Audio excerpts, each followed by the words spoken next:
curious voters, it's not the same thing as answering tough follow-up from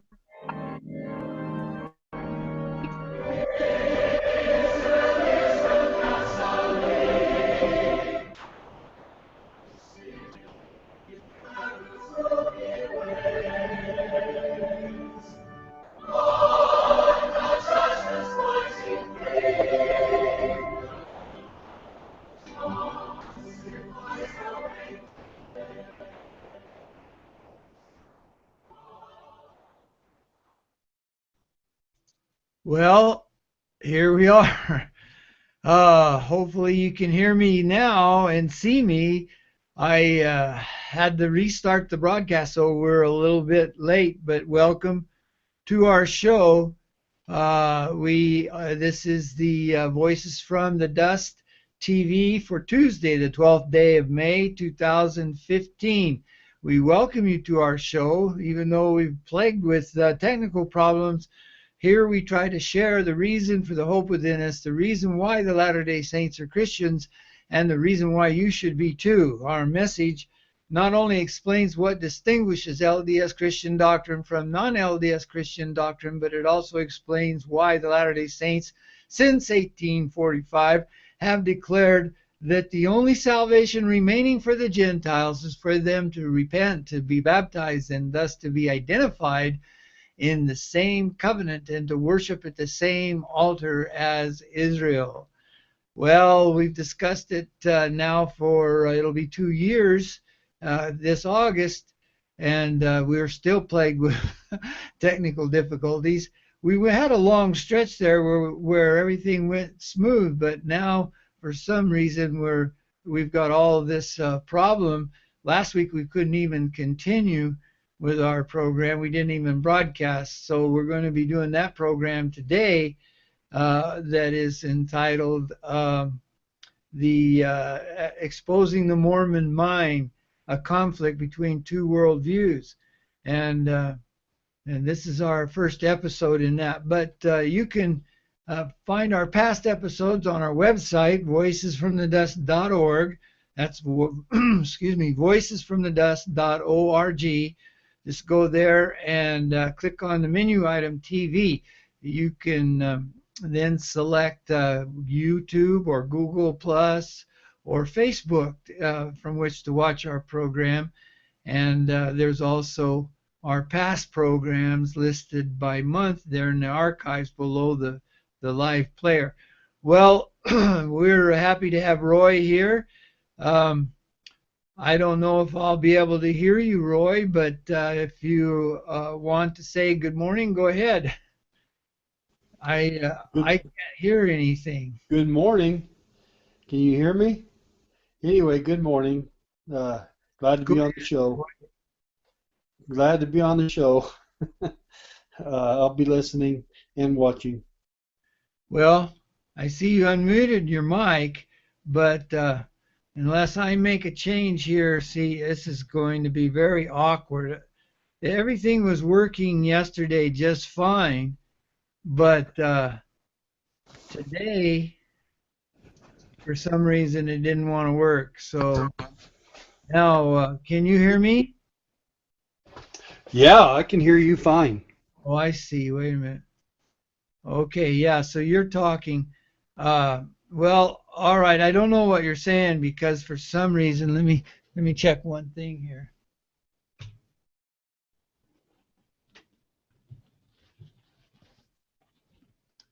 No, I can't get any. I can see that my own voice is going out, and I can see that your voice. I could see that, but I can't hear through the speakers or the microphone. I can't hear what I'm playing as far as clips are concerned, and I can't hear. But at least we got the video working, and the audio seems to be working, but I can't verify it.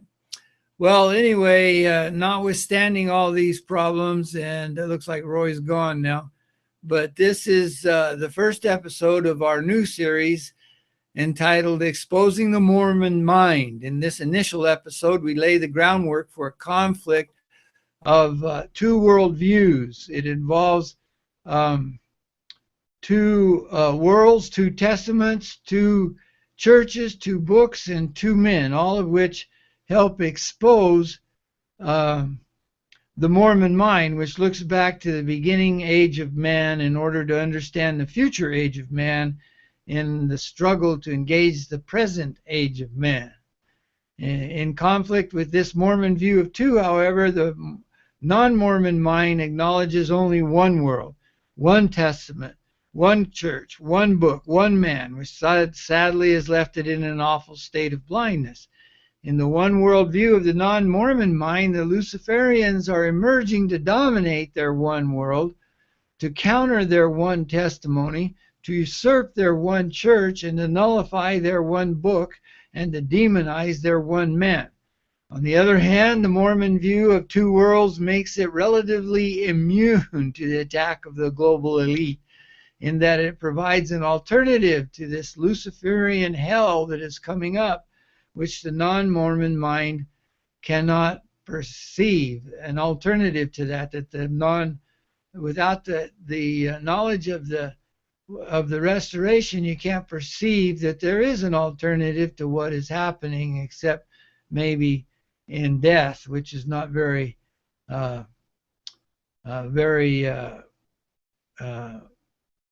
becoming of Christians. They don't live to die, but they live to live and to overcome. And so this is what we're going to be talking about today. And yet many Mormons are averse to sharing this great advantage of their 2-world perspective.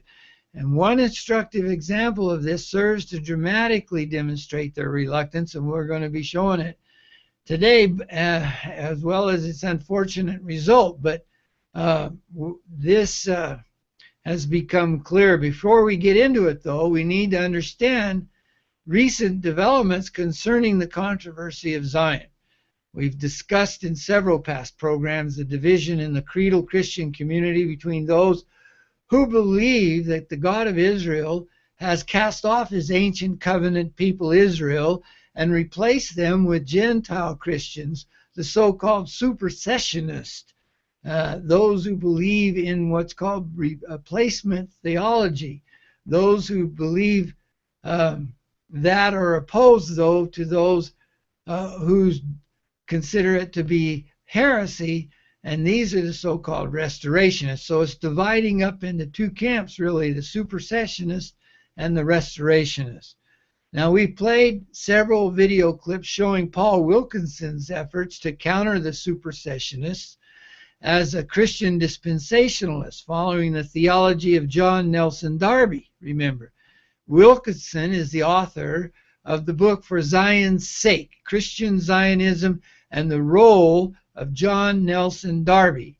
In his book, Wilkinson makes a clear distinction between Christian restorationists and Christian Zionists, where the latter is a subset of the former, emphasizing the importance of end-time events prophesied by the prophets of Israel. In the course of explaining the English or British struggle to understand the words of the prophets regarding the future of the Jews as opposed to the history of the Jews, Wilkinson lays out the 17th century Puritan view. And that view expected the restoration of the Jews as kings and rulers of the earth with Christ at their head. Prominent in this period were Sir Henry Finch and his contemporary Joseph Mead, who wrote to Sir Henry Stuteville in 1621, endorsing Finch's controversial book, The World's Great Restoration, or Calling of the Jews. And of course, Sir Henry Finch eventually forfeited his life as a result of that and publishing that book. And Mead wrote concerning it before, I think Sir Finch was thrown into jail, because it was like in 1621. He says, I have seen Sir Henry Finch, who has published, this is in his writing to Sir Henry Stuteville. He says, I have seen Sir Henry Finch, who has published quote, the world's great restoration or calling of the Jews, and with them of all the nations and kingdoms of the earth to the faith of Christ, end quote. That's what he calls it. That was the full title of Sir Henry's book, and I think that's really indicative, because that's exactly what we're saying when we say that there's no salvation outside the entering into the covenant, being identified with the covenant of Israel and worshiping at the same altar as Israel. This is the same thing that he's saying. It's the great restoration or calling of the Jews and all of the Gentiles to the faith of Christ. I cannot,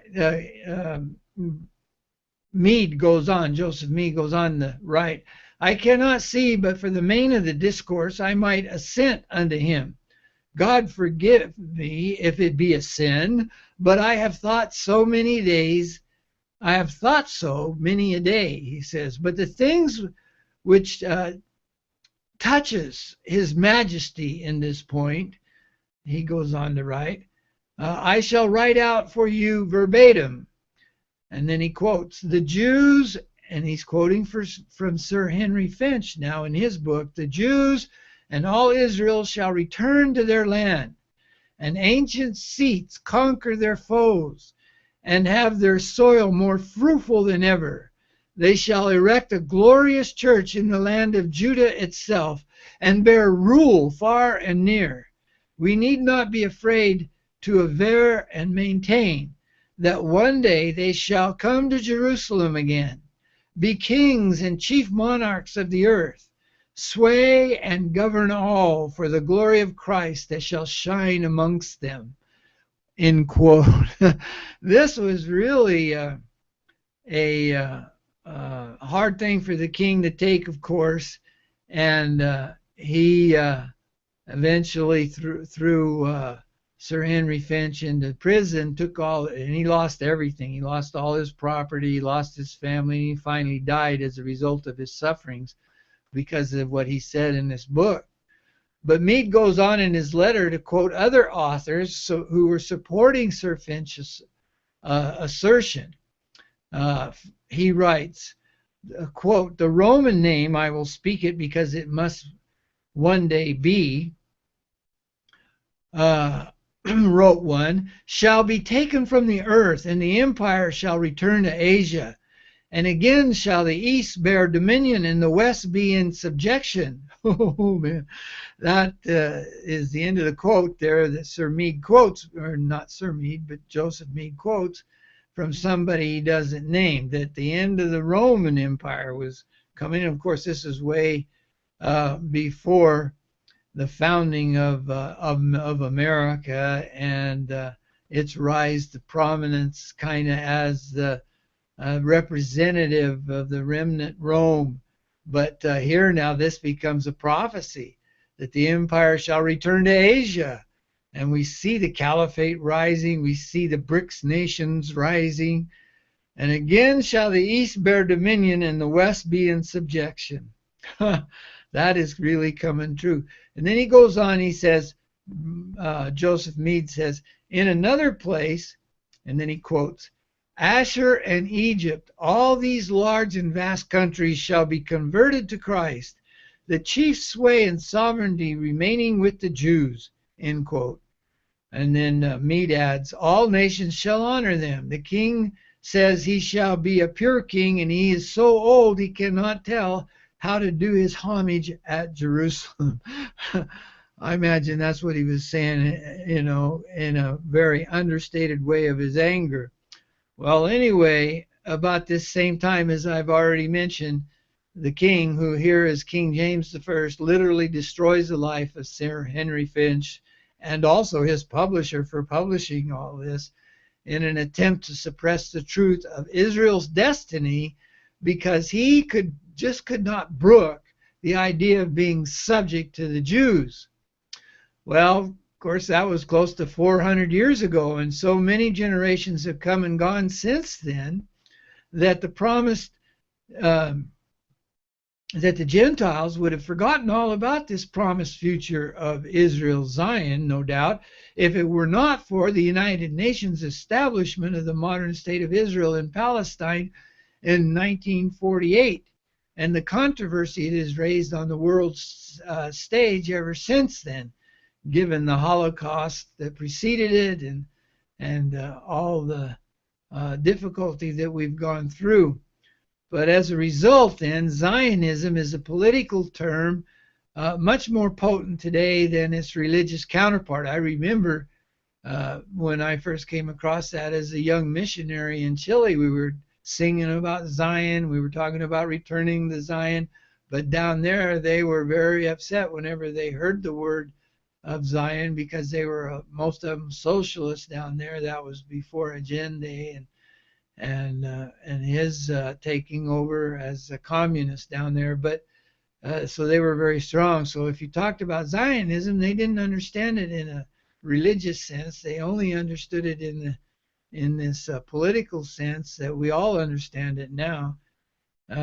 But it has this hold in the minds of the young scholars coming out of Western universities, where it is more trendy to politically condemn Zionism and Israel as having occupied the land of Palestine. Indeed, the whole idea of modern Zionism is ironically demonized in the name of social justice and political correctness, is it not? And within this narrative of the supersessionist churchmen who insist that God is done with Israel and that the future belongs exclusively to the Gentiles, to the churchmen of the Christian church, this anti-Zionism fits really well. So in many ways, this line of thought is parallel to that of King James. He didn't want the idea of the Jews coming out of their scattered and peeled condition to rule the world. I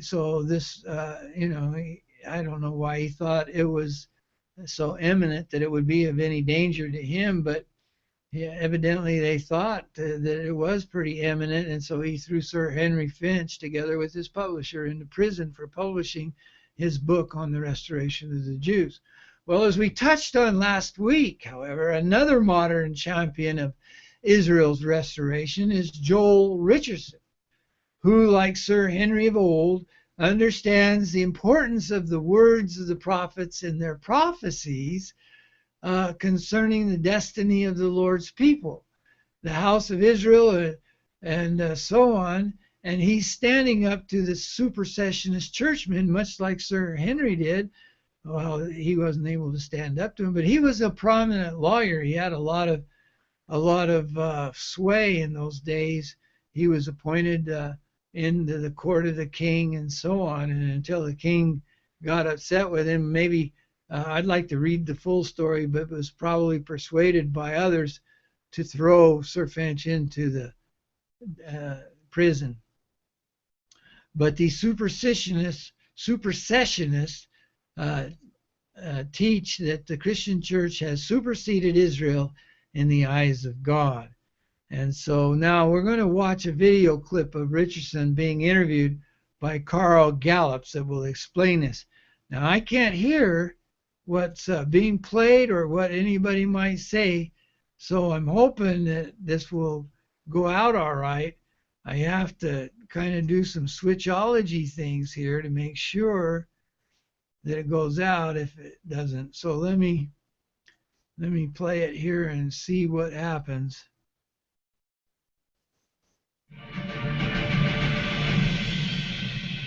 Oh, now it's playing.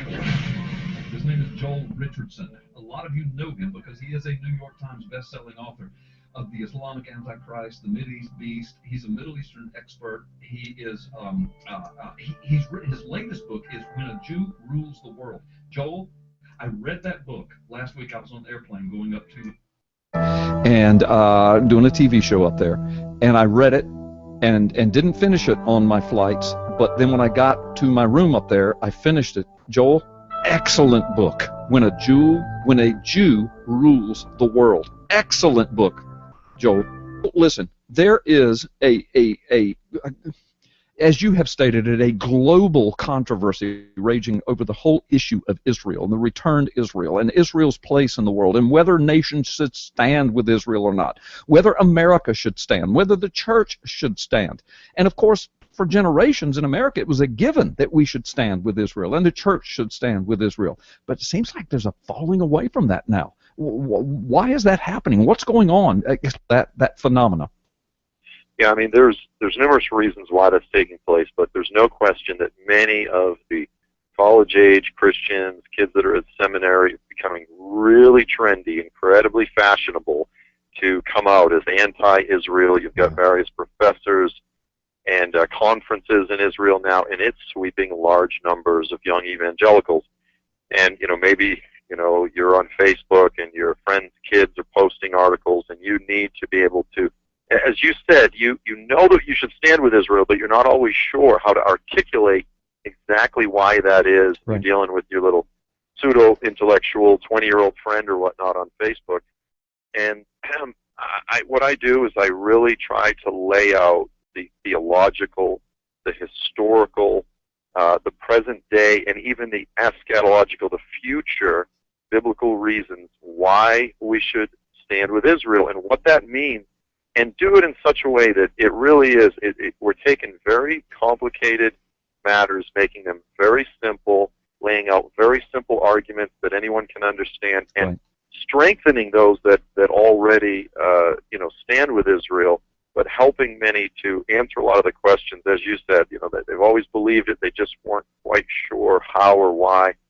And, I just really put it all together from the beginning to the end, from the covenant, the Abrahamic covenant, all the way up to the return of Jesus and everything in between. Thank you. Thank you.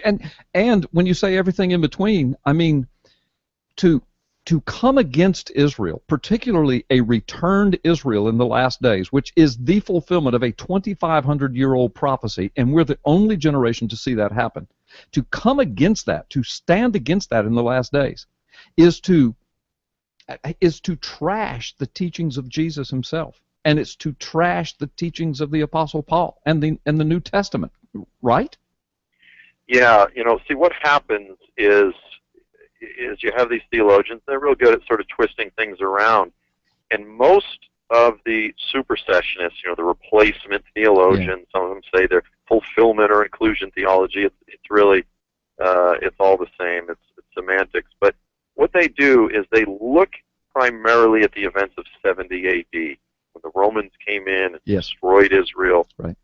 And they see that as a permanent destruction and disillusion of the people and the nation of Israel. Now, right.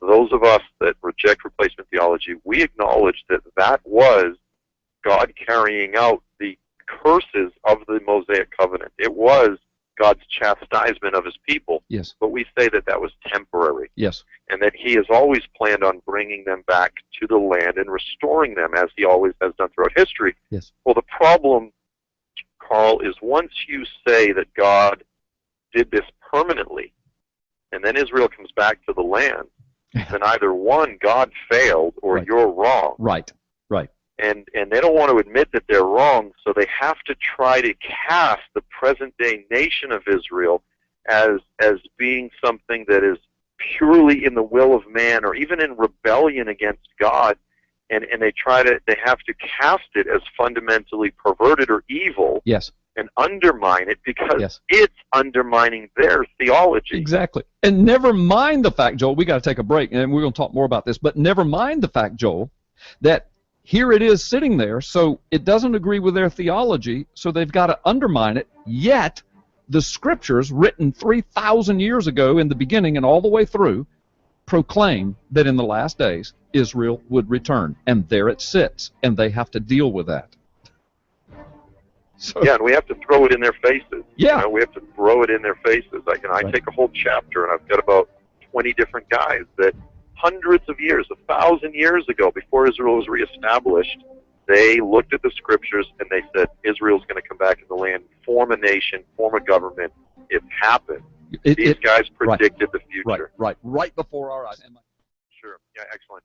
Thank you, Carl. Yeah, so replacement theology, some people are very familiar with it, but in a nutshell, you could say it's the idea that the church has replaced corporate Israel, the corporate body known as Israel, the corporate children of Abraham, Isaac, and Jacob, and the corporate church has replaced them. Now, to be clear, the scriptures teach that we are in the age of whosoever, anyone who places their faith in Jesus can come in. And so, Right. the plan of salvation has been thrown wide. It doesn't matter, Jew, Gentile, everyone is welcome. However, replacement theology teaches that God is no longer dealing and working with corporate Israel, whereas the scriptures teach that the promises that he made through the Abrahamic, the Davidic, and the New Covenants were specifically to Israel, Right. the whole house of Israel. And he has not stopped Thank you. that plan. And so while he has thrown everything wide open, his plan of saving all of Israel, now, Paul makes it clear that it's not every single last Jew throughout history, but at a Right. particular time when Jesus returns, all those that are left, the survivors at that time, will all be saved. Right. And the Lord will restore the Davidic kingdom, and he will rule on the earth, and there will be a restored Jewish monarchy, if you will, and Israel will rule over the nations of the earth. It's a very Israel-centered Yes. plan of salvation, and most Christians, they've never heard of that. They think Yeah. just someday we die and go to heaven forever. I know.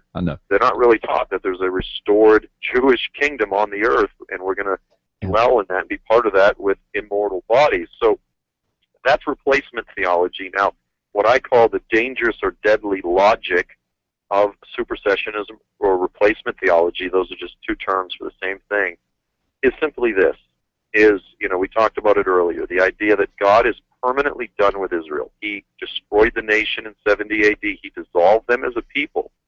Once you believe and teach that it's God's will to dissolve them as a nation and as a people, and then to make them suffer and disperse them among the nations, then it's only logical that you as a servant of God would participate in carrying out the will of God. Right. And I know that sounds like a stretch, but when you look at the writings of virtually every early church leader and writer for the first several hundred years, and then all the way up really into modern times, you see statements which reflect the deadly logic of replacement theology over and over again. You've got people like John Chrysostom, and he said, because God hates Israel, we should hate them and yearn for their blood. Right. That is the perfect articulation of the deadly logic Yes. of supersessionism. If it's God's will that they're suffering, then we should desire and even work toward their suffering. And that's what the church has done, through much of history. Carl, you mentioned there's stuff in the book that you were aware of, but you didn't know the fullness of it. Right. I always knew that Christians persecuted Jews down through history, but it wasn't until I really wrote this book and did all of the studies necessary that I realized how pervasive, how all-encompassing, and really just brutal it has been. Okay, so we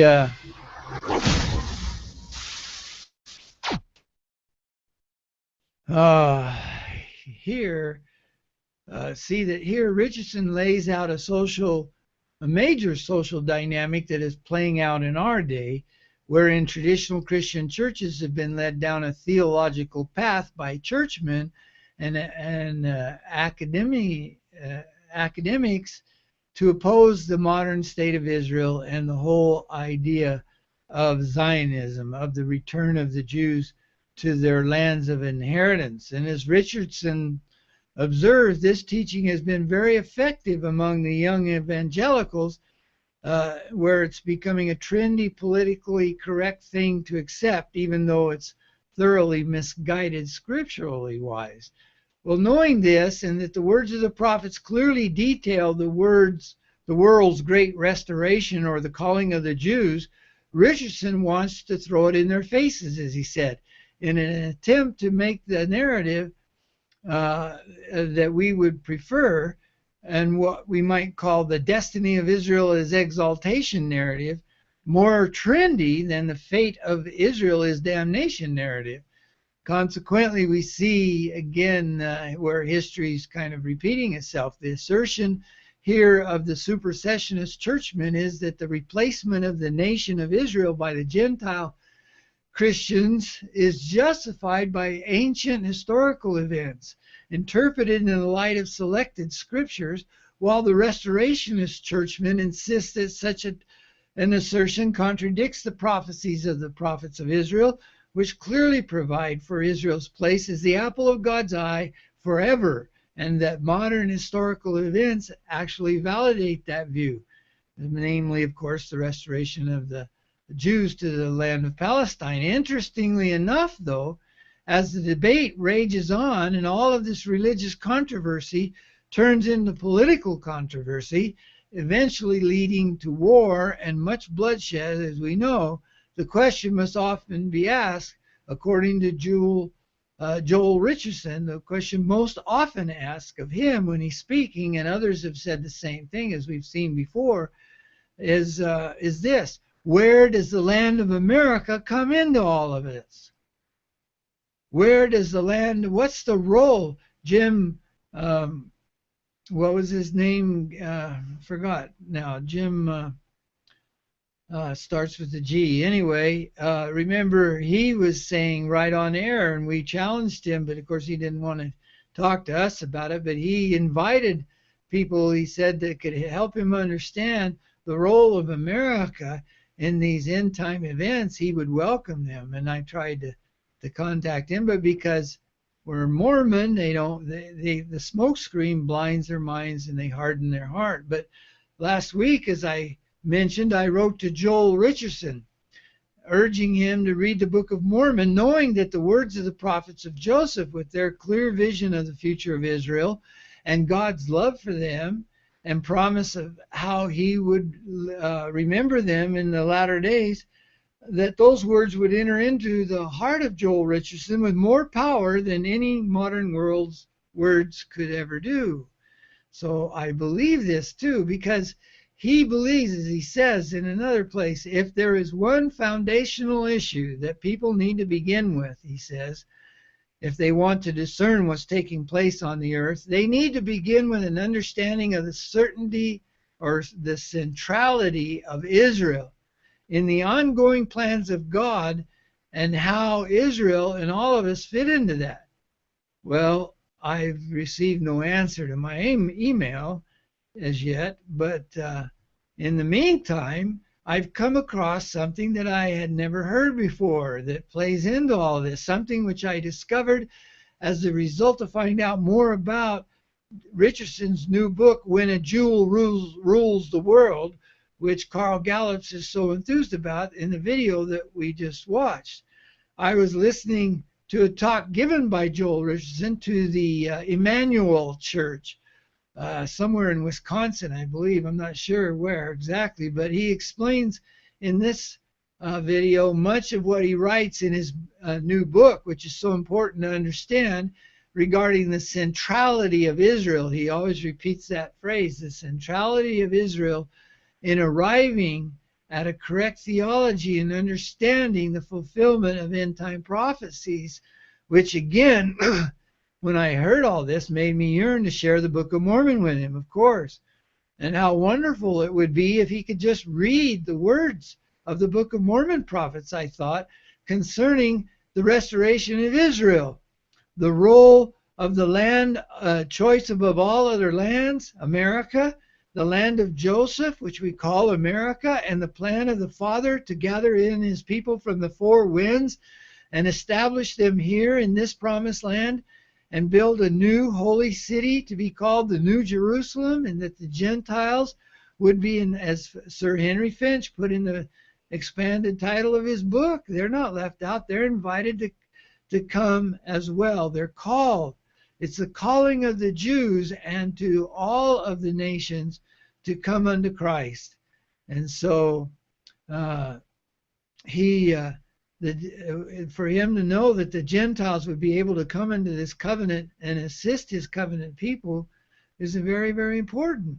And there's also a lot more that goes along with it. But alas, it seems to be just impossible to deliver a sacred message like this because of the smoke screen that the scorners put up and the anti-Zionists put up, and that the those who are opposed to Mount Zion put up. And so it's very difficult to get through that, and they dismiss you before they ever have a chance to really read what's in the Book of Mormon. But especially these who are in the limelight. It was hard enough to get my brother Roy to read it. It took many years. He didn't want me to try to persuade him. He didn't want me to talk about it. He said he had the Bible and he didn't need anything else. But man, you take these people that are in the limelight, who are on the New York Times and the Amazon bestseller list, and try to get through to them. Not only do they have to deal with the fog that my brother had to deal with, but they have to sort through the gazillion emails and messages that they get about themselves and their own messages in the books they're writing one after another. And you can see what a difficult situation it is. How could we reach somebody like Joel Richardson, or even Glenn Beck for that matter?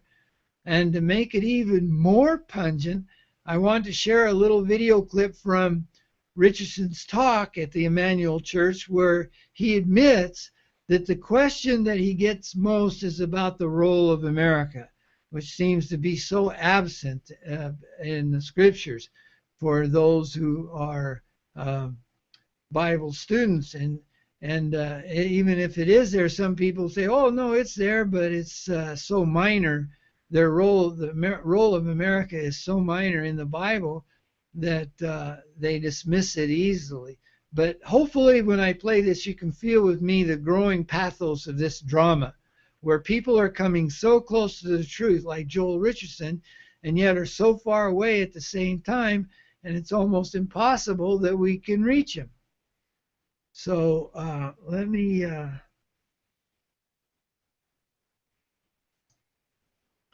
play this clip. And the point in all of this is to highlight the Israel centricity of it all. Because this is what happens with America. It's hard for me to do all this switching, so I'm going to first share it. Okay, there he is. And now I have to change the audio so you'll be able to hear it. Well, it's on the right one. Okay, let's just see how it goes. And the point in all of this is to highlight the Israel centricity of it all. Because this is what happens with Americans as we start studying biblical prophecy, and universally, everywhere I go, if there's a Q&A, where's America in Bible prophecy? And I go, like, I hate to break it to you, but this book is not all about us. It doesn't revolve around the United States. It revolves around Israel, Jerusalem, Israel, and the Middle East. And we're kind of like vaguely referred to as those that dwell at ease in the coastlands. It's just kind of like, those that are whatever, watching Dancing with the Stars. And just dwelling at ease, we're sitting back in our lazy chairs. Oh, there's another Middle Eastern war, flicking popcorn in our mouth, and turn on Fox News or whatever.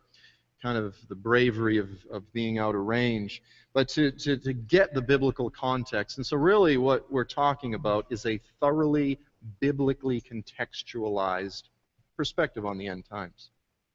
Yeah, this is just crazy trying to work these problems out here. I can't. I'm doing a horrible job trying to work around this audio problem that I have, but I hope that was understandable, that you could hear it well enough. Essentially what he's saying, and it really hurts. It makes me wish I could stop the video and somehow be able to crawl through the screen and stand there next to him and take the microphone and tell him and the audience about the voices from the dust, the very fulfillment of biblical prophecy that is so crucial to understand, in which America plays this most important role. But then in the middle of agonizing over the difficulty of getting this message out to people like Joel, who are so close to the truth, I found something, like I said, that I had never heard before, something that totally came unexpected from someone I didn't even remember hearing about. His name, oh, see, now I've lost the video. Doggone it, man. What? It's just crazy. My camera didn't come back on. Oh, it's just Google Plus must be buggy. That's the only thing I can figure out. Well, anyway, the guy's name is Timothy Ballard that I came across, and he wrote a wonderful book on early American history called The American Covenant, where he documents the historical accounts of American founders and national leaders entering into a covenant relation with the God of Israel on behalf of the Gentiles right here in the Promised Land, much in the same way as Moses had mediated the covenant of God for the house of Israel as they came out of Egypt and prepared to enter into the Promised Land of the Middle East. There's so much parallel to it. It's amazing. The voices from the dust give, of course, the Latter-day Saints. It gives them a great insight into how the hand of God on behalf of the Gentiles delivered them from their mother countries and set them upon the land of America to be blessed above all other nations on earth to accomplish his purposes. So that gives somebody like this Tim Ballard, who is a Mormon, a leg up in trying to find these things out, because he knows they're there. And so he went, I guess evidently, I've never talked to him, but he went digging for this stuff and found it. And it was amazing. He documents these accounts and the details of instances of divine intervention coming from the history of George Washington, John Adams, Thomas Jefferson, Abraham Lincoln, and even Harry Truman, to show that America has been founded and sustained in a covenant relationship with the God of Israel, as expected by the Latter-day Saints, given the further light and knowledge imparted to us by the voices from the dust in the Book of Mormon. Well, I found a YouTube video of Ballard presenting his findings and pitching his book called An American Covenant to a Mormon audience, and I'm going to play clips from that to give us an idea of how the early Americans, the founding fathers of the United States, felt the guiding hand of the God of the Bible, the God of Israel, in the establishment of this country. In this first clip, Ballard explains how George Washington was led by a prophet of God to vanquish the mighty British with his ragtag army of patriots. Of course, he lays out this again, showing how, it should be in our history books, but we were dumbed down and it wasn't shown. But now, hopefully, we'll be able to see this video, but I don't know, given our difficulties here. Let's see. First of all, I'll try to share it. Okay, maybe we can. And now I'll get it. This clip 2, yeah. And the point in all of this is to highlight the Israel centricity. Now, so I want to focus on this, and I began my research thinking I need to talk a little bit about the founding of America. How was this covenant established? Where did it come out? Where did it break forth? And I thought I'd dedicate a couple chapters to that. Well, those couple chapters have turned into basically 2 volumes about that part of the covenant, and I've yet to get to the foreign policy part, which I hope will be done some point in the future. And so what we have is basically the founding and what happened here at home in the establishment of this covenant. In 1776, George Washington, with his ill-prepared group of colonists, entered New York because the British were coming. And the British were coming with the largest fleet that had ever, to that point in history, had crossed an ocean in preparation for battle. Now, this is a modern landscape setting of New York. This is Manhattan Island. This is Long Island, New Jersey over here. Here's the Hudson. Here's the mile-long East River. Washington and his men were his headquarters were here in Manhattan. They crossed the mile-long East River, and they met the British on Long Island down here, and that was the first battle. And the colonists got absolutely routed. Okay, it was an absolute routing, and the British knew this was going to be over. This whole revolution was done before it began. And they knew they were going to be successful because as Washington's men try to run back to safety and get out of here, they're going to go to Jersey and head out of there. The British fleet was heading up the East River. They were going to cut them off at the pass here, and the British land soldiers were here, and they were going to just trap them right here, and the cause would have been over. The revolution would have been over in 1776. But do you know what happened? He tried something very daring. He thought, I'm going to outrun them. We're going to evacuate 20,000 men, horses, cannon, guns. We're going to outrun them. We're going to cross the river and get out of here. Well, the problem is that how are they going to beat the British Navy from coming up here, and then these guys, they're going to trap them. Well, nighttime came, and they settled down. The British settled down to camp, figuring we'll get them in the morning, and the British fleet they would come up anyway. Well, the British fleet couldn't make it up because all of a sudden this profound wind pushes back, and those powerful navy can't make it up this East River. So Washington makes his daring escape by at the cover of night, but the sun's coming up, and once the sun comes up, it's going to expose his scheme. The British down here will see it, and they'll come in. Well, right as the sun comes up, a pea fog soup drops down right over this area. This is all primary sources. I'm not making any of this up. David McCullough talks about it. This is very real, what I'm talking about. Everything I'm going to talk to you about is real. Primary source. I'm very, very anal when it comes to my research. I don't make stuff up. You're going to think some things I'm going to show you, you're going to think I made it up. But I promise you I haven't. Okay? A fog pea soup hits this river. They make their escape, and they get out of there. The British, Washington's the last man to cross. Right as he crosses, it's lifted. They see the British with their hands up like this, going, what on earth just happened? And the British the British boats are still down here. They still can't get up. Oh, by the way, the wind shifted in the middle of the night and went eastward too to help Washington's men get across. Okay, so they escaped and so on and so forth. I could continue on and on and on about these miracles. They continue through the 8 years of war. Absolutely fascinating. The part, and you can read that in history books. The part you won't read in history books is the American Covenant.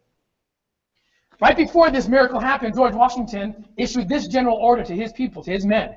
He said, instant to be observed today as a day of fasting, humiliation, and prayer, humbly to supplicate the mercy of Almighty God, that it would please him to pardon all our manifold sins and transgressions, and to prosper the arms of the United Colonies, and finally establish peace and freedom of America upon a solid and lasting foundation. So that, quote, the fate of unborn millions will now depend under God on the courage and conduct of this army. Let us therefore rely upon the goodness of the cause and the aid of the Supreme Being, in whose hands victory is. And he says this, continues, we must, quote, endeavor to check our behavior and reflect that we can have little hopes of the blessings of heaven on our arms if we insult it by the impiety and folly. Okay, surely God will not, okay, he sounds a lot here like Captain Moroni, doesn't he? Captain Moroni said the same things to his people because it's the same covenant. Captain Moroni said, surely God should not suffer that we who take upon the name of Christ shall be trodden down and destroyed until we bring it upon ourselves by our own transgressions. Now, I could go on and on, but before every single one of these miracles, George Washington issued the covenant again and again. It's almost absurd how many times he did it. And what's even more absurd is how often it's not placed in our history books. He knew there was a covenant. And now the camera comes back. Amazing. But anyway, George Washington knew there was a covenant. See, but the current American generation knows nothing about it because the elite have made sure that we wouldn't be taught it in the public schools.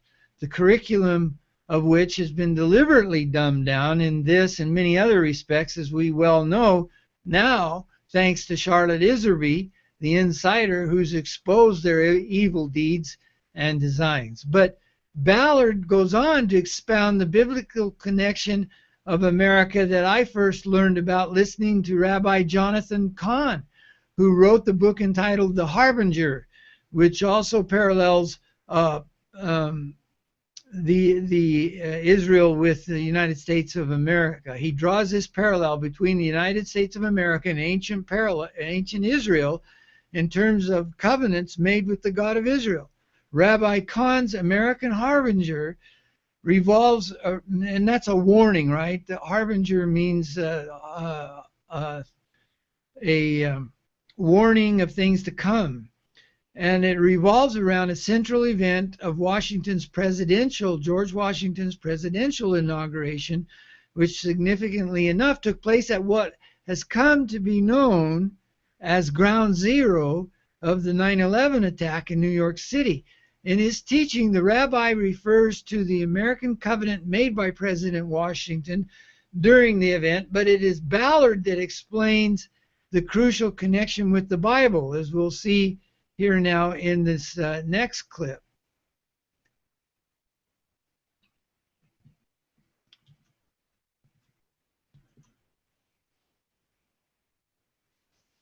So then we get into the Revolutionary period. I give you one example of Washington's miracle, his miraculous escape. And I wish I had time to get into all the miracles because there's so many. But some that are really interesting, angels depicted, angels in the camp of Washington. Did you know that Orson Hyde said that Moroni, the Prince Guardian of America, he said this in General Conference, an apostle of God, that Moroni was in the camps of Washington. And did you further know that there's an independent account of a visitation, an angelic visitation to Washington in the camps, in his camps. There's also stories about Washington. Now, some are anecdotal, and if they are anecdotal, I give you what evidence there exists. Okay, I'm very honest about it. But there are interesting accounts of Washington seeking baptism by immersion, feeling inclined towards that ordinance, and several other miracles. Now, one of the most amazing, underreported events in American history is when George Washington, after winning the Revolution, becomes the first president of the United States. The Constitution has been created. The Constitution is nothing but an embodiment of the American covenant. It's Genesis 49 written in political terms. How do we get the blessings of liberty, protection, and prosperity under God? Okay. Washington, per this Constitution, he stands there. He puts his hand on the Bible. He raises his arm to the square. Let's not undervalue the significance of what he was doing there. He was taking the American covenant, and he promised to uphold it. And he gave a speech before doing this in which he once again invokes the American covenant. I don't have time to read the entire thing, but he tells the people, it's an invocation of the American covenant. He says that it would be improper for me to omit in this first official act my fervent supplications to that almighty being who rules over the universe, who presides in the councils of nations, and whose providential aids can supply every human defect. That his benediction may consecrate to the liberties and happiness of the people of the United States.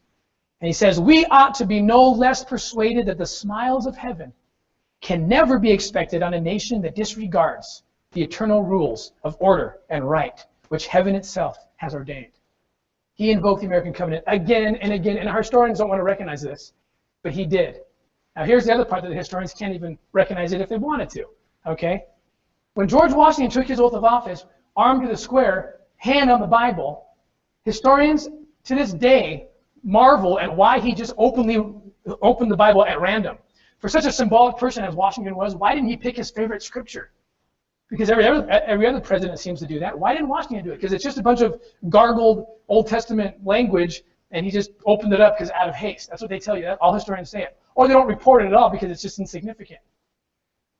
Guess what Bible reference was opened on that historic day?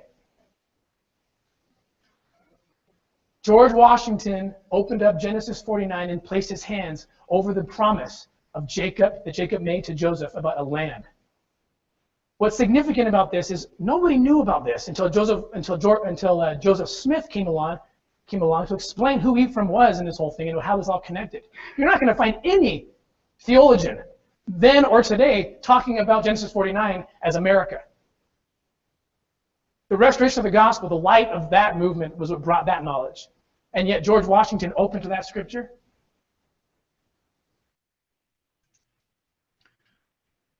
Okay, good. We got our video back again. Now, so how did Washington know that Genesis 49, chapter 49, referred to Joseph's of old's connection to America almost 50 years before Moroni handed the plates over to Joseph Smith, revealing that fact in no uncertain terms in the Book of Mormon?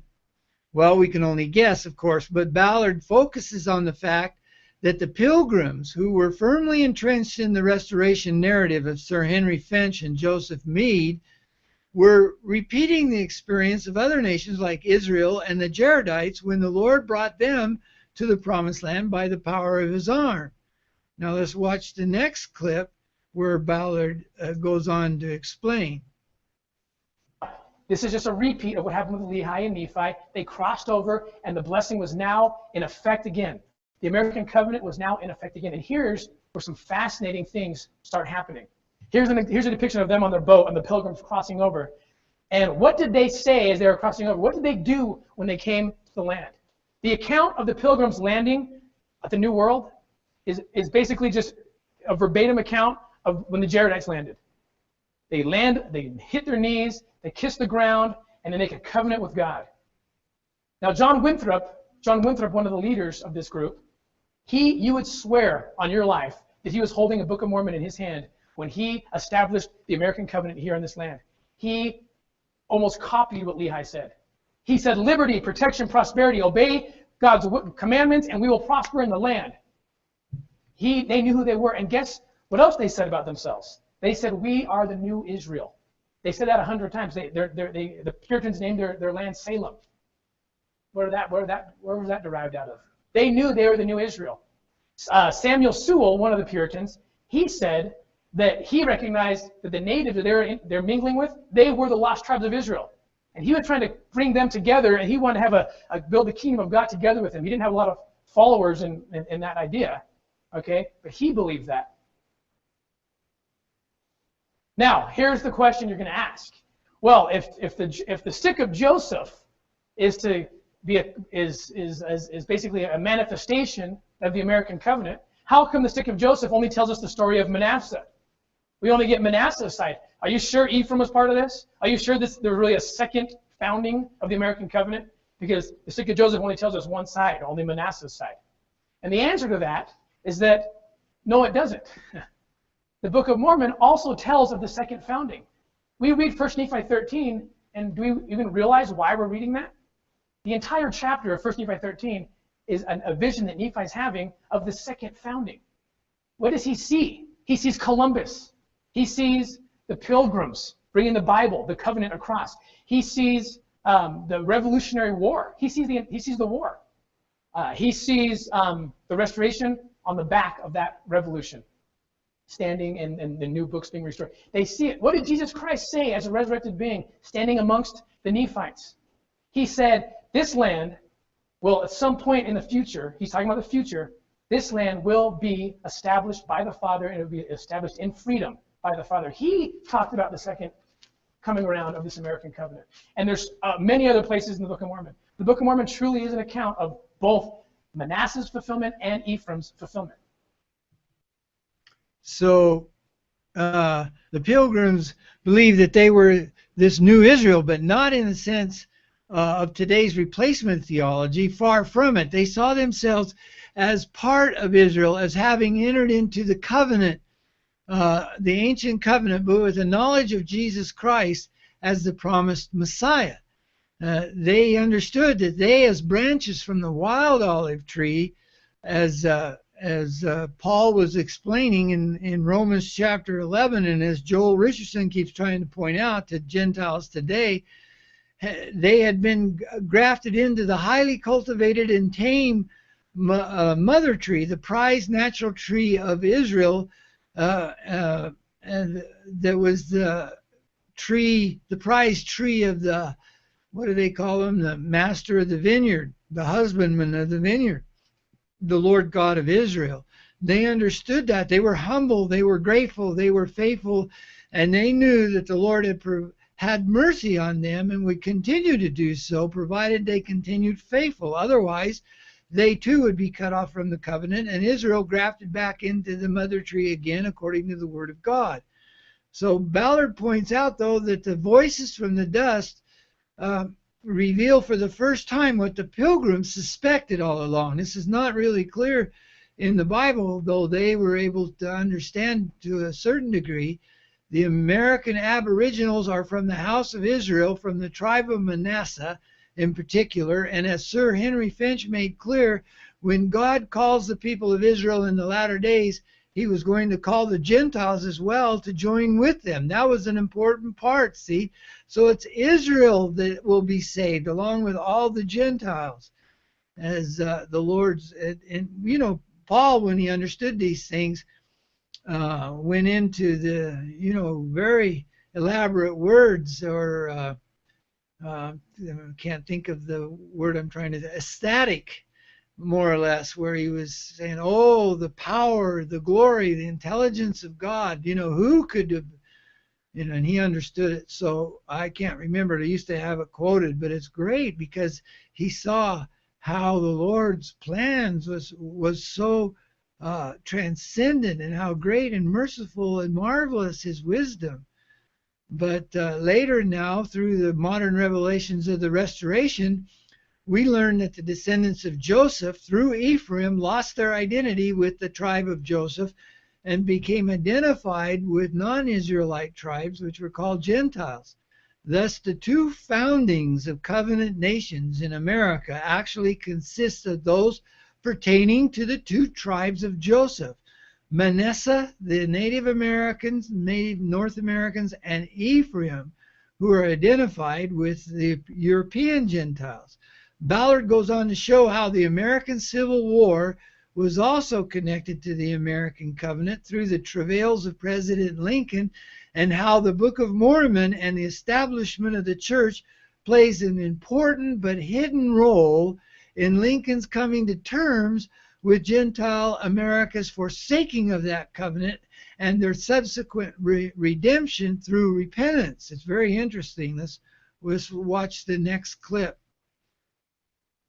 where he explains. Part of the prophecy, which becomes highly significant, is, this is a little bit later in 1839, and Joseph's asking the same question to God: why is this happening to us? And God says, don't worry, the enemies of the church, quote, shall melt away as the hoarfrost melted before the burning rays of the sun. Those who swear falsely against my servants, he's talking about this generation, the generation that swears falsely against Joseph, they will be brought into bondage and death. Their baskets shall not be full, their houses and their barns shall perish. The prophecies, by necessity, had to be fulfilled. So God picked up his saints, took them out of the United States, and dropped them in Mexico. This was Mexico at the time, right? Dropped them out of the United States and unleashed hell on the nation. That's what happened. Until he got the result he wanted. And what was the result? The 14th Amendment. And what was the vexation? The Civil War. The Civil War humbled the nation, just like God humbled the nation of the Hebrews, just like he humbled the nations of the Nephites. And the fruit of that humbling was the 14th Amendment. It was the very thing Joseph said, do it now or God will make you do it and it won't be pleasant. And then comes Abraham Lincoln, one of the greatest American covenant makers ever in our history.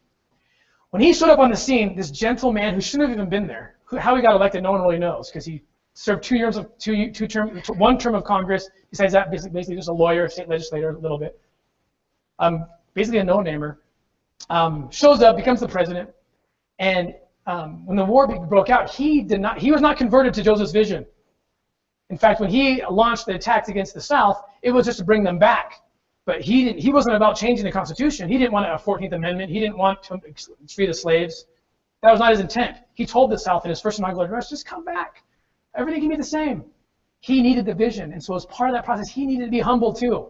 Along with the entire nation, they needed to get the vision that Joseph had about the American covenant. And he did get that. In the first year of war, the North was supposed to win. They had everything. They outnumbered the South in every way. Okay, the South was no wilting flower. Okay, but the North had the production, the numbers, and so forth. So everyone thought it would be pretty quick, and it wasn't. In fact, the North kept losing again and again. And Abraham Lincoln went through a conversion to the American covenant.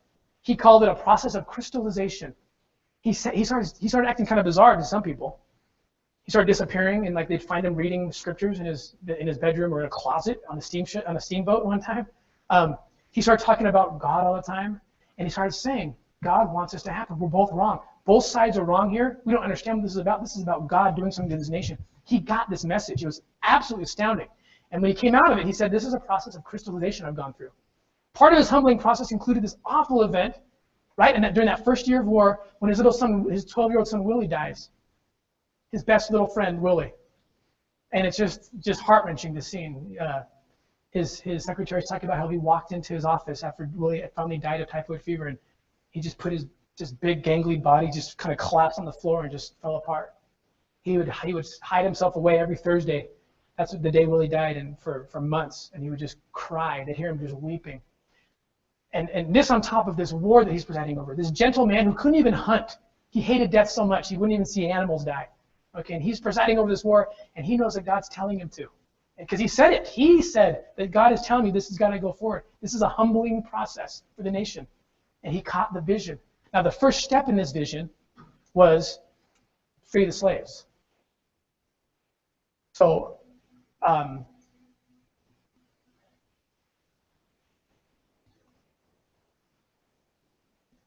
this is this year of contemplation. And another very fascinating element during this conversion process happens. In the fall of 1861 is when it really began. He really started saying, oh my goodness, this is not what we think it is. God is behind this.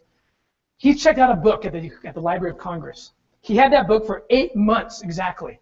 Now, to preface this, Abraham Lincoln's first indication that he had been converted to a new cause is when he put together the Emancipation Proclamation and laid it on the table of his cabinet and said, the war is about this now.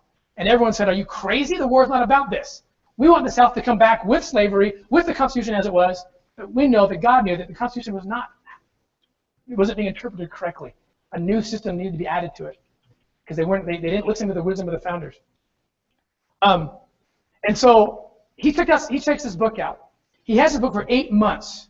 Okay, he turns that book back in, and then 7 days later is when he issued the Emancipation Proclamation to his cabinet for the first time. 7 days later. So the timing of this book is significant.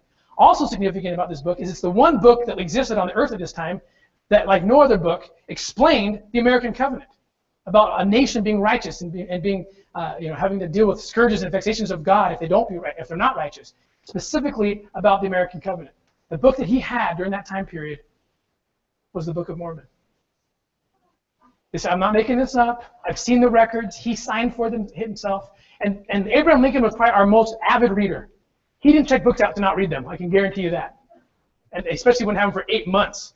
And then the fact that he had the 8-month period in which he had that book was his self-proclaimed process of crystallization, where he's constantly reading the Bible. Okay, that's what they saw. It looks like he's reading the Bible. Okay, I'm sure he was reading the Bible too. Second inaugural address. If you go to Lincoln Memorial, go stand up there and turn to your right and read it. It's on the wall. What is it? It's a page out of the Book of Mormon. He sits there and says, the whole nation, North and South, has been under condemnation for ill behavior, and we need a new vision, a new light. He was catching Joseph Smith's vision for the American covenant. While he gave this inaugural address, like Washington before him, he opened the scriptures up to a place significant. He opened up to Isaiah chapter 5. Isaiah chapter 5 talks about a nation that's under a scourge and vexation of God, and they're being humbled, and so on and so forth. That was his speech reflected that language.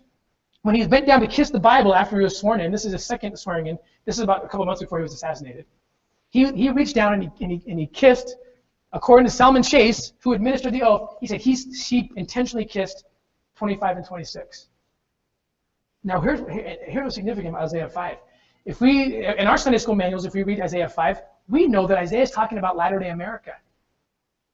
Isaiah is talking about the restoration of the gospel. He's talking, and this is what he talks about. He sees in vision. He tries to describe trains and planes, and the missionaries will go forth. And they won't have to lash their shoes in a day. You've all heard these prophecies where he's seeing the restoration of the gospel. But preceding those verses in Isaiah 5, there's going to be a scourge and vexation. Isaiah saw latter-day America in the restoration. We know this. How many times did he talk about it? He prophesied of these things. So that Abraham Lincoln knew this. That he seemed to know this was astounding. What's more astounding is that guess what the Book of Mormon does? The Book of Mormon cites Isaiah 5 and puts it in the context of latter-day America. So if Abraham Lincoln's reading the Book of Mormon, he's going to come across Isaiah, who's quoted by Nephi, and he's going to say, oh my goodness, he's talking about us. He's talking about latter-day America. He would have known that. So this becomes very significant. And here's what the prophecy says. Because they have cast away the law of the Lord of hosts, and despised the word of the Holy One of Israel, therefore is the anger of the Lord kindled against his people. And he has stretched forth his hand against them, and has smitten them. And the hills did tremble, and their carcasses were torn in the midst of the streets. For all this his anger is not turned away, but his hand is outstretched still. And he will lift, here's the fruit of this, and he will lift up an ensign to the nations from afar, and will hiss unto them from the end of the earth. And behold, they shall come with speed swiftly. The Grand Richards and others have said this ensign is the restoration of the gospel. Elder Holland said it this past conference. The ensign they're talking about is the restoration of the gospel. That was the fruit of this vexation. Lincoln opens up and uses this as his inspiration. He knew things. And so with that vision, he walks in, like I said, lays down the Emancipation Proclamation, and everybody in the cabinet says, what are you doing? You're going to ruin this cause, except for this guy right here, William Seward, very significant player. William Seward was his supporter. When no one else could, when Lincoln had no friends during this time. He had very few friends. People turned on him all the time. He was coming up with these new ideas, this new vision. His wife didn't even like him that much a lot of times. So he spent a lot of time at William Seward's home. He became his elder brother. William Seward, by the way, was supposed to win the election. He was the prominent player. He was the governor, the senator, and no one could believe that Lincoln beat him in the primaries, the Republican primaries.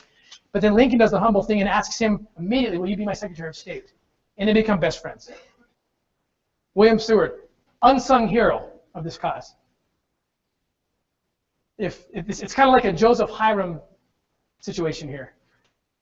This is the unsung hero, the constant support who gets none of the credit. Okay, and without Seward, Lincoln would have been in trouble. The good news is, even though these two guys had the vision, the rest of the cabinet didn't really get it, but the rest of the whole Union was being humbled. And you can read their letters, their studies that have been done recently about the true intent of the South and the North. And it all falls in the line of what we're saying here. There was a humbling that went through these people, just like the ancient Hebrews, just like the ancient Nephites, the same story being played out again.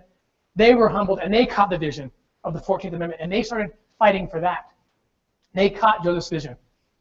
Okay? They now began to fight for a new vision, a new policy that would emancipate slaves, change the Constitution, give us the 14th Amendment, not change it, okay? Because like I said, the Constitution was okay. They're just misinterpreting it, but shore it up, okay? And give us the 14th Amendment, which would save the kingdom of God. Once they caught that vision, then the North starts winning. The covenant is reactivated, and the blessings of protection start hitting them, and they start winning. What of the South? I talk a lot about the South. I'm not going to get into it today, but except to say one thing. The South had a form of government that beat up on the saints, that beat up on blacks. It was an oppressive form of government. It was not good government. They changed their constitution from we the people to we the sovereigns of the states. Okay, it was not a good government. Okay, they wanted to keep it as it was or worse, and as illustrated by what happened to the saints under that government. Now, the hotbed of rebellion in the South was in a certain area. Can you guess which state? Remember that prophecy I told you about, where it said that their houses and their barns shall burn, the enemies of the church, right? So we should see, well, who were the enemies of the church? Who were swearing falsely and killing and beating up our people? And God says that their houses and barns shall burn. Did you know, if you picked one state in the Union that took the most abuse during the Civil War, it was Missouri, hands down. Historical consensus on that.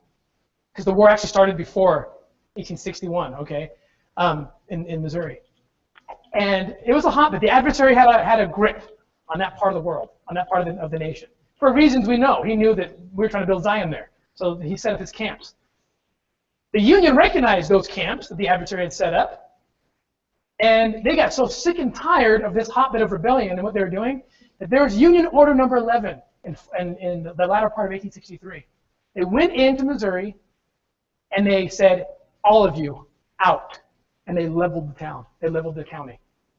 And guess what county it was they picked? Jackson County. Leveled it. Their houses and their barns perished. And then Lincoln said, okay, let them come back. They bring them back in, and you can come back and take these lands again. Your houses and barns are perished. But you can take the land again if you make a covenant. If you take an oath of this vision that we have of the North, of what America is to be. And I love this because I hope that some of them at least realize. So Joseph Smith asked us to do this about 30 years ago, and he told us that if we didn't do it right now, that God would make us do it. And here they are, God making them do it. They signed on to what Joseph told them to do 30 years ago, and now they did it the hard way because they didn't listen to him. Okay? The two heroes of the cause who got that vision early on. Did you know that when Lincoln was assassinated, again, back to this Hiram and Joseph analogy, when Lincoln was assassinated, did you know that Lewis Powell, Booth's accomplice, tried to kill Seward as well? But he escaped death. He had been in an accident. He had been in a carriage accident, which placed a metal bar around his neck, and that's what saved his life. So he had been convalescing at the end of the war. The war just ended. This is when he goes to Fort Steele. The war was over. The North had won. He's in his bed, dying, almost dying. Seward is, from this carriage accident. But when Lewis Powell comes in with his Bowie knife, starts stabbing at him, he can't get a good shot into his neck, but he almost kills him. Lincoln, of course, dies. And then there's this sweet, sad scene where Seward is laying in his bed. This second attack compounded by the first element he already had. And his eyes start filling up with tears several days after this happened. And he turns to his attendant and he says, "My best friend, Abraham Lincoln, is dead." And they said, no, he's not dead, because the doctor said, don't tell him Lincoln is dead, because he won't survive. And he says, I know he is dead, because there is no way. Death is the only thing that would keep Lincoln from being at my bedside after this attack on my life. Okay, so after catching this vision of American history, I'll see we didn't get our video back again. But anyway, after catching the vision of American history, where America is very much concerned with the Bible and the God of Israel by covenants, we can see the tremendous contrast between Americans with this understanding and those who are at ease. Wait a minute, maybe.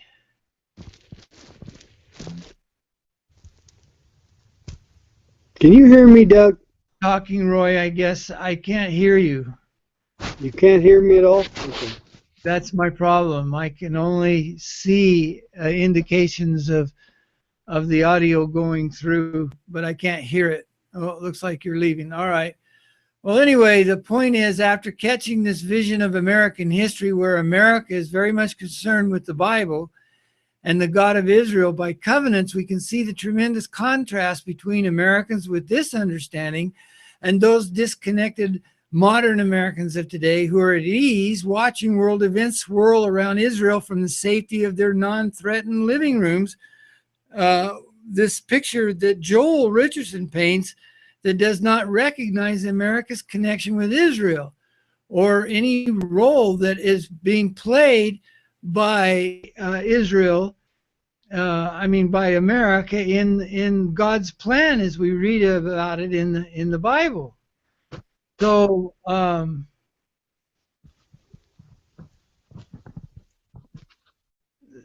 for my part, contrast, together with Richardson's call for recapturing the religious narrative of God's plan of salvation revolving around Israel, literally drove me to my knees to plead with the Lord to help us that somehow we can get this word out.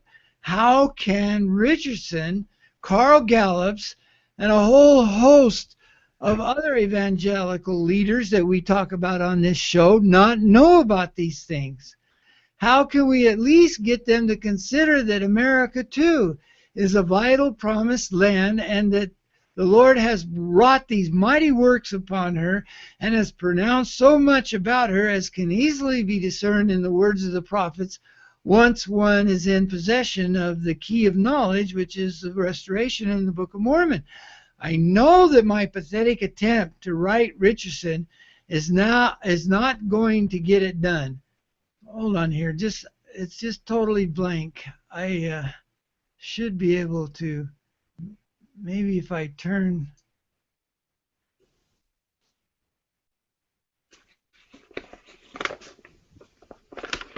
No, I if I turn the video off, camera off, that'll be better. At least it'll be something to look at. I don't know why it won't come back on. But anyway, my pathetic attempt to write Richardson is not going to get it done, that's for sure. But what about a Mormon with national visibility like Glenn Beck? As it turns out, both Joel Richardson and this Tim Ballard that we've been listening to on these video clips have been guests on Beck's show. Well, man, I thought, man, he ought to be able to get them together. At first, I thought this would be a fantastic way to bring together the two men and thus the true knowledge of the two covenants and the two lands of promise and the two testaments of Christ and the two Jewish traditions of Messiah. Remember, it was Carl Gallups who wrote about the Messiah ben Joseph in his book, The Rabbi Who Found Messiah.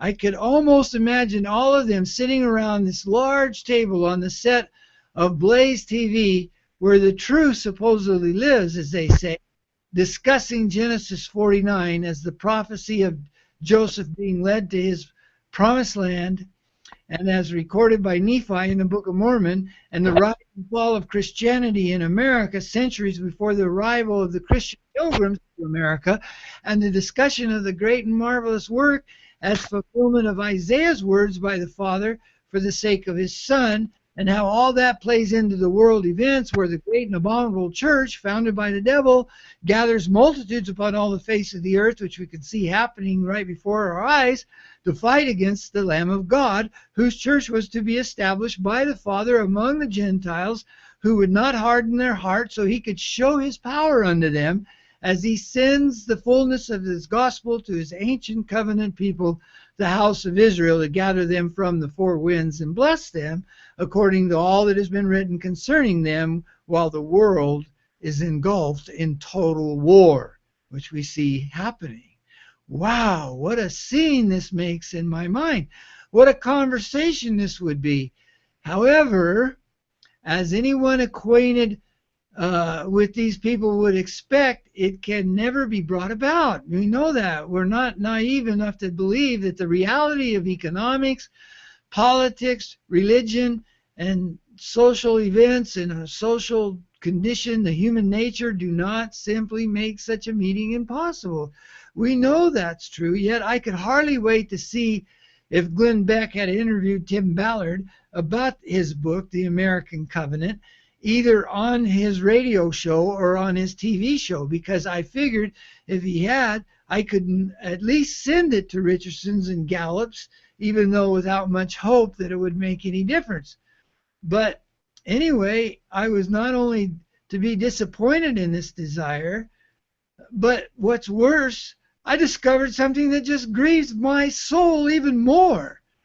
Glenn Beck had indeed interviewed Ballard. In fact, he interviewed him on both his radio and his TV show on the same day, May 17th, 2012, exactly 3 years ago this next Sunday. And that explains why I didn't know anything about it, because it was only a few days before my wife and I were to leave for Puerto Rico on our 6-month mission. So I never knew anything about it. But nevertheless, notwithstanding, the title of the book was changed, and the LDS-related contents that we just heard Tim Ballard explaining some of were just stripped out of the book. I mean, I was just totally dumbfounded. In other words, it was a different book. It wasn't the American Covenant.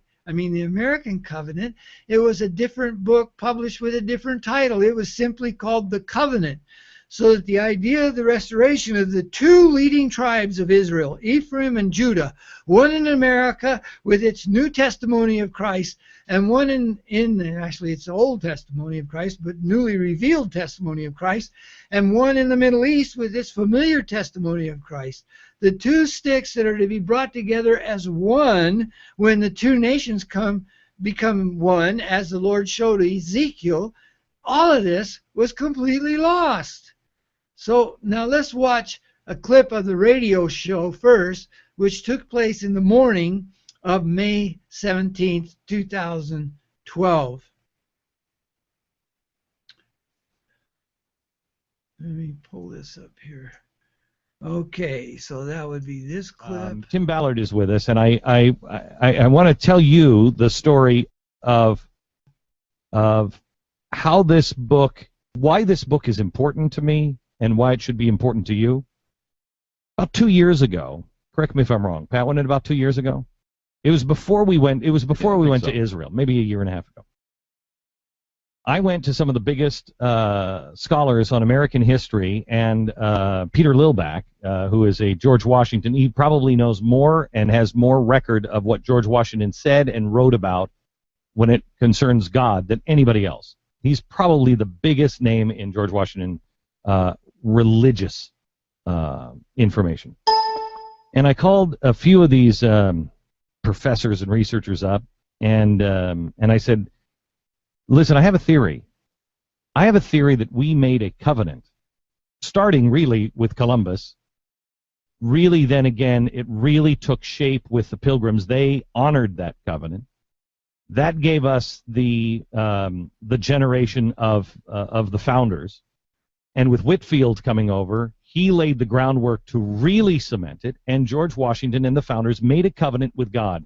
And it is the reason why we were founded, why we were protected, and why Israel was established. And we won't make it because now we've accomplished that one task.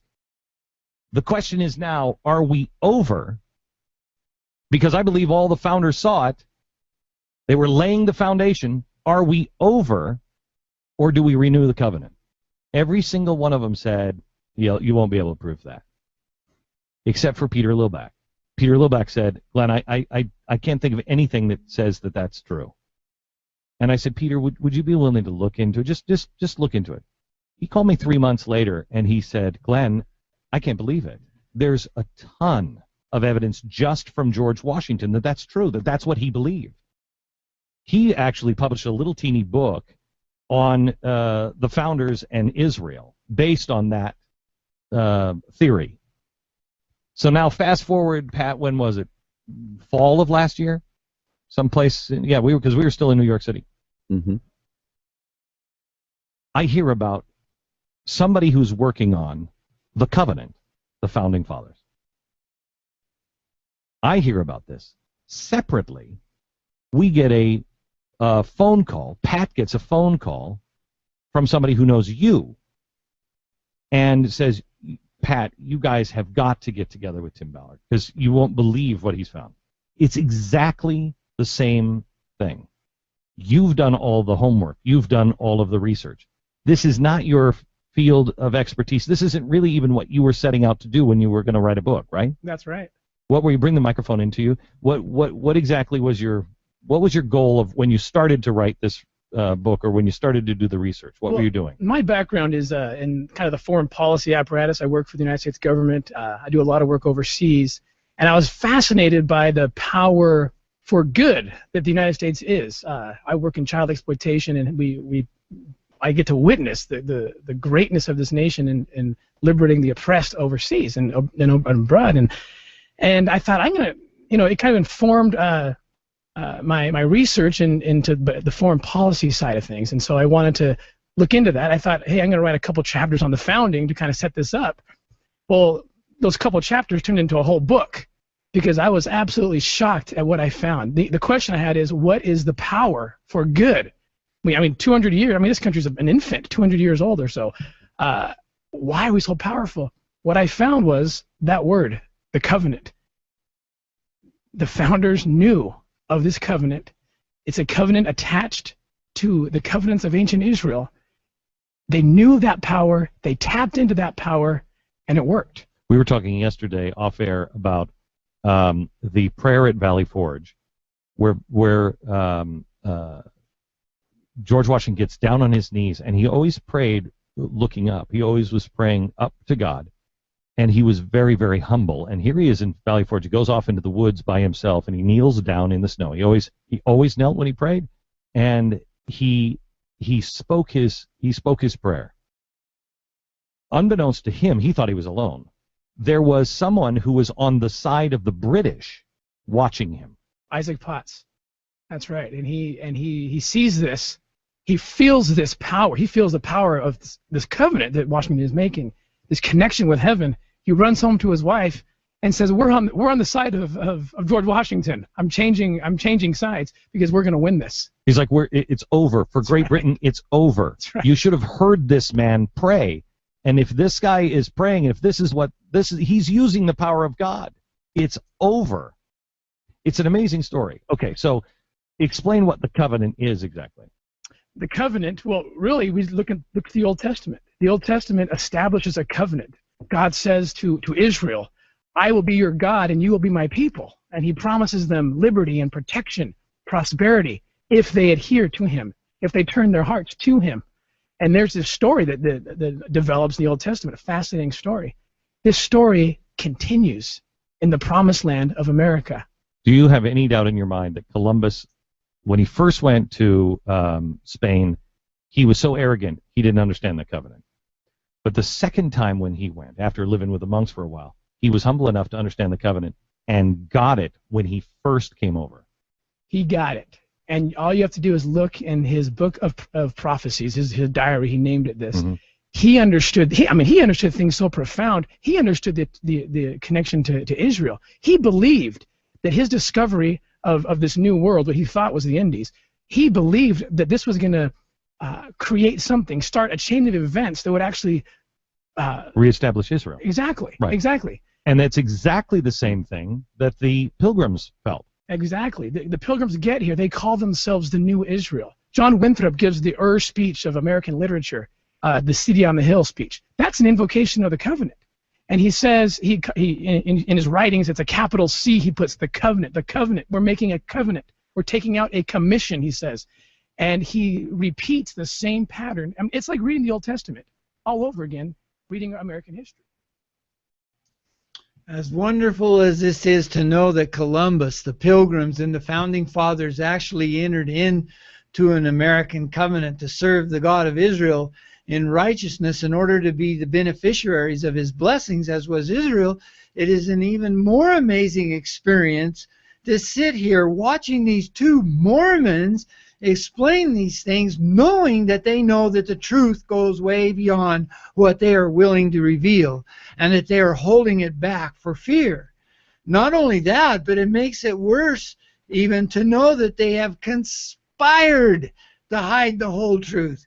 It's amusing in a sardonic sort of way, maybe, to note that evidently Pat Gray, one of Beck's sidekicks on the radio program, who's also a Mormon, inadvertently let the cat out of the bag when he let the name of the real book slip out and was quickly corrected by Ballard.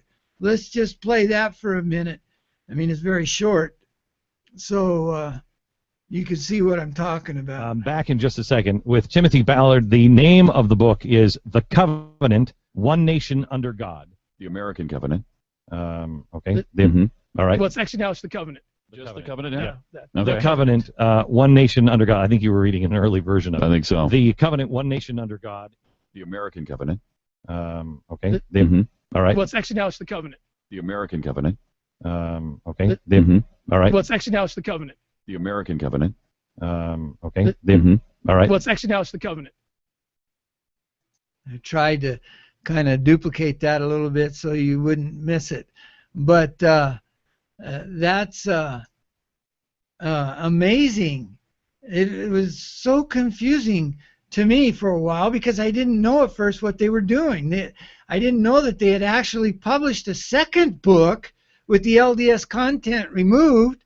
I couldn't understand why they had changed the name of what I thought was the first and only book.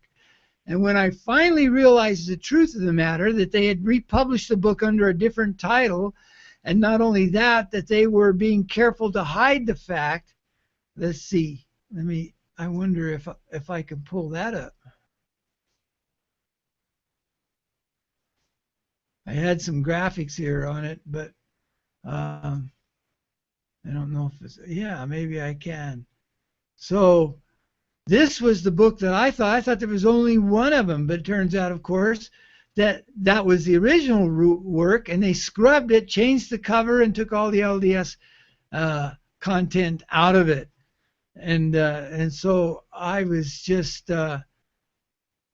I was dumbfounded. They had republished the book under a different title, and not only that, they were careful to hide the fact that it was evidently unbeknownst even to Pat Gray.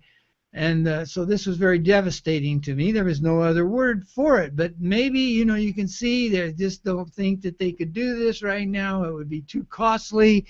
There's something they're afraid of. Maybe Glenn Beck would lose most of his audience who are waiting for him to convert and leave the cult of Mormonism. I don't know what it is, but the fact is this golden opportunity of gathering together the evangelicals around the table like they can for any other thing. They can gather around to discuss the Muslims. They can gather around to discuss the Jews. They can gather around to discuss the evangelicals and everything else, but they can't gather around to discuss the Mormons. Why is that? They could gather around the table and discuss the Mormon testimony. That's all it is. On a nationwide program, how great would that be? How it fits into the most frequently asked question of Bible students of the end times would make for great material. The fact that they ask, what about America continually, but no, that was lost, and the opportunity to discuss the critical knowledge so needed by Gentile America was deviously hidden by those who know better. At the very least, they could have acknowledged the existence of the first book with some kind of, well, they kind of did right at the end. I mean, but most people would have missed it. It went by so fast. Oh yeah, you must have read the earlier book, Pat. That's about all they said. But they didn't talk about it having, to give people a choice. Why can't they give them a choice, for crying out loud? At the very least, they could have acknowledged the existence of his first book with some kind of a disclaimer that the second book leaves out the LDS specific material for those who are too hard over on the Mormon cult thing to accept it. But no, they completely ignored the most important knowledge of our generation, that the God of Israel has set his hand again the second time to gather his people out of spiritual Egypt so that they may serve him in the promised land of America, and with them all the Gentiles who will not harden their hearts but will hearken unto his voice. How important is that to make that known? Later that day, they compounded their error on the Blaze TV show, where at the time the slogan was, ironically enough, the truth lives here. Let's watch that now. 4,000 years ago, God spoke to a man called Abraham. Through thee, all nations will be blessed. Setting in motion an irrevocable link between heaven and earth, a link that bestows powers and blessings, but also terrible consequences. The men that knew this power used it to build the greatest nation on earth. Others threatened to use it to destroy us. An ancient battle that continues today. The Covenant, America's sacred and immutable connection to ancient Israel, by Timothy Bauer. This is such a shocking book because of its truth that you don't even know. It is shocking because so much of this history has been completely dismissed and buried. Why? 1776, George Washington says, beg for forgiveness, fast and pray, beg the Lord to be on our side, or that we can be on his side. And he did it again in July.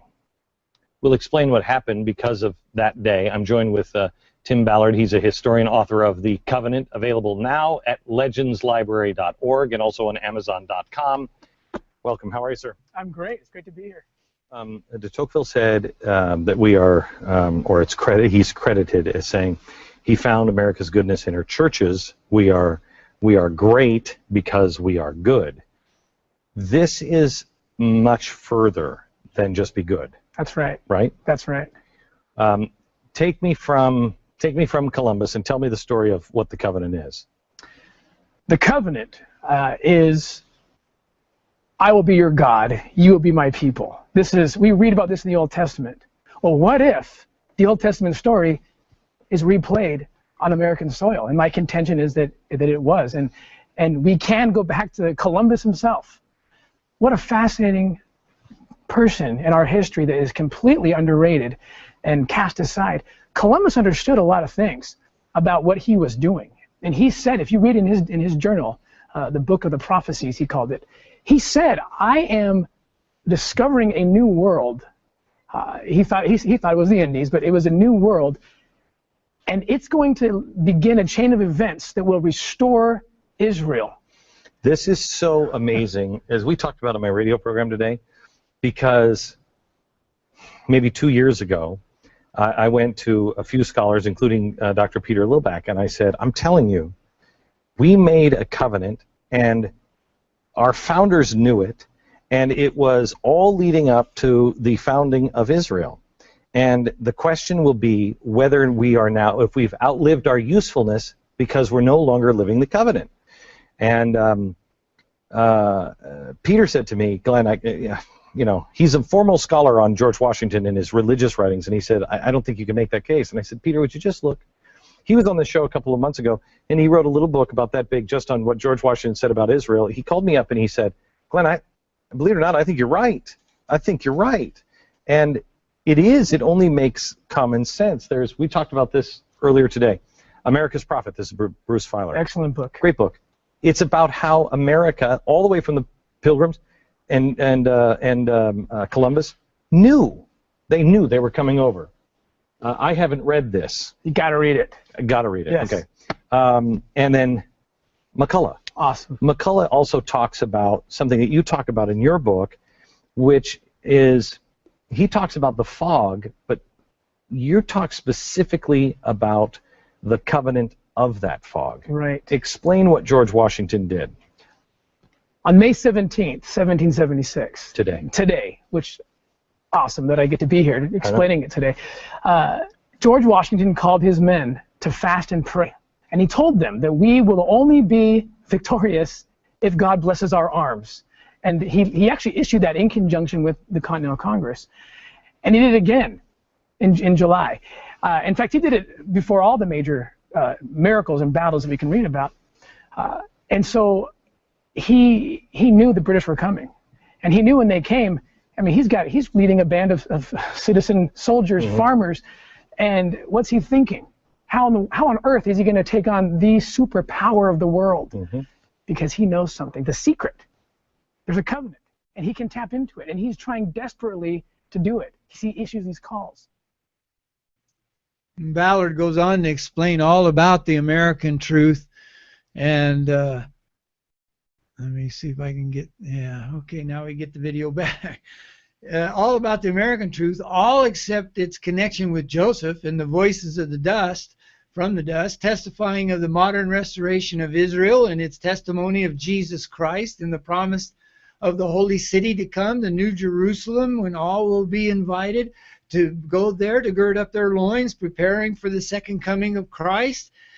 It wasn't the founding fathers that made this nation so great, but the God of Israel, who has now shown the Gentiles his power to bless nations and has revealed unto them his intent to exercise that matchless power to restore his ancient covenant people to the lands of their inheritances and to bless them way beyond anything the world has ever dreamed of. But Beck and Ballard were afraid to tell the whole truth and nothing but the truth. So they dissembled, preferring not to risk offending those who fight against Mount Zion. In the next and last clip, they conclude with only a brief and anemic reference to Genesis 49 and America's role in God's great and marvelous work. And then at the end of it, Glenn Beck looks directly into the camera and he testifies that he knows that the message of the one book with the picture of George Washington on the cover at ground zero is true, but his audience gets no inkling of what he knows about the message of the other book, which he has held back with the picture of George Washington and Abraham Lincoln and Joseph Smith and Captain Moroni on it. This is the one, the American Covenant, and they changed that, of course, to show the picture of George Washington only. Here you see Joseph Smith and Captain Moroni and George Washington and Lincoln are all together because that's what he was explaining. But no, you know, they got to fall back. All right, well, let's watch this short clip now. Let me go now quickly to the scene on the front cover of your book. Here it is. This is Washington taking the oath. Yes. Tell me what he's got his hand. He's got his hand on the Bible. Yes. He ad-libs. So help me God. Yes. What's the scripture? The scripture. Now, the scripture, to get the full context, you really have to read, because it's deep and it's profound. It's from Genesis 49. People say that the Bible doesn't talk about America. The Bible doesn't have anything to do with America. I take issue with that. I believe it does, and I believe Washington knew it did. Washington had his hand in a scripture that most people wouldn't even recognize. It is profound. It's the key to unlocking the prophecies about America. I believe the ancients did see America, and I believe I have proof of it. And that's in the book. It's in the book. Okay. This is an important book. It is an important story that you're not going to get anyplace else. You're not going to get the story of the covenant. Nobody even speaks in these terms anymore, but I am telling you, I know it to be true. I know it to be true that we would not have been able to beat the British. We wouldn't have been able to conquer slavery and save the Union. We wouldn't have been able to win the Second World War. Israel wouldn't have been established. We wouldn't have been the people to do any of this stuff had we not made a covenant with God. The name of the book is The Covenant. Go to Amazon.com right now and grab your copy of it and read it. The Covenant by Timothy Ballard. Thank you, Tim. Thank you. Appreciate it. Sad, just so sad. Just yesterday, Joel Richardson made it so very clear how he's ready. I mean, he doesn't know it, but he's ready to hear the fullness of the gospel. Can you imagine how powerful an effect Glenn Beck could have had in this opportunity to share the fullness of the gospel? And Joel would have known about it. He could have even invited him on his program to have it. This is not a video clip. This is an audio clip, but I want to play it. It's not very long, but to give you the idea of what Joel Richardson understands about Christianity, which the Mormons have been teaching for so long, but he doesn't know the part about Joseph here in America. He needs to understand that. Blog Talk Radio.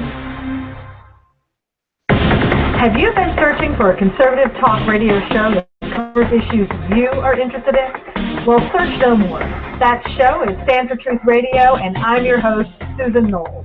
We'll be talking about all the issues that matter to you. Our guests are political figures, military men and women, best-selling authors, and even political conservative comedians.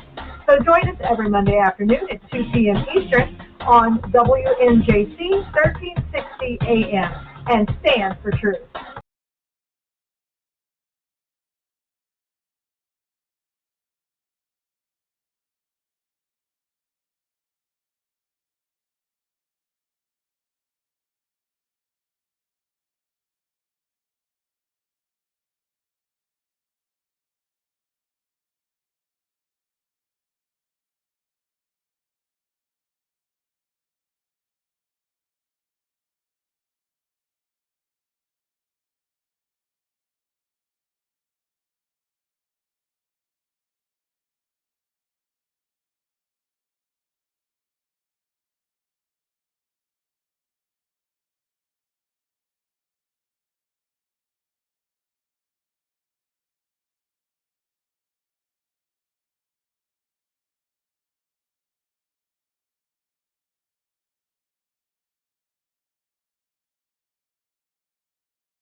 Wait a minute. I think I was playing the, this is supposed to be a short clip.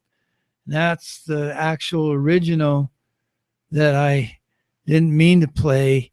Oh, gee, right here is the clip. So it All sounds right. like that we need to find the commonality Sorry. between the Jews and the Christians in order to bring them back to God. Because if we start talking about the New Testament and things of that nature, which they're not accustomed to talking about and they don't believe in, correct? Then we're not winning them over at that point. Is that what I hear you saying? Well, it's not a matter of avoiding the New Testament. It's a matter of handling the New Testament rightly. I'm convinced, and really you can demonstrate the fact that Christianity has been corrupted by an unbiblical worldview, by a Greek philosophical worldview, and which has produced replacement theology. It's produced this idea that the hope of the Christian is to someday die and go to heaven forever. Now, yes, if we were to die today, we would be with him in the spirit, but we're still awaiting and longing for the resurrection of the reestablishment of the Jewish kingdom. And so it's a matter of purging the Christian message of its Greek philosophical corruption and bringing it back to its Hebraic biblical worldview. And when we do that, then we can relate to a Jew. Say, listen, I am a Gentile who worships the God of Israel. This is very simple. Biblically, this is very simple, but to most Christians, that's a radically foreign concept. Okay, well, sorry about that. That was the original video, the whole video audio that I had actually, and I started playing that, and because I can't hear what's happening, I didn't realize, so it had gone on too long. But anyway, this last minute clip that we have here of Joel Richardson says it all. He knows there's been an apostasy. He knows the church has been corrupted, and he knows that they don't understand that Israel is to be gathered. The only thing is that he thinks that all is going to happen after the coming of Christ. What he doesn't know is what Glenn Beck could have told him. So I'm hoping that many of you will be able to send this clip to Glenn Beck and many others if you can. Just send them a link so that maybe they can get the idea, even though technically we are so pathetic here, but the message hopefully came through good and loud and clear. So anyway, hope everybody has a good day, and my prayer as always is that the Lord's choicest blessings will be with us in the name of Jesus Christ. Amen.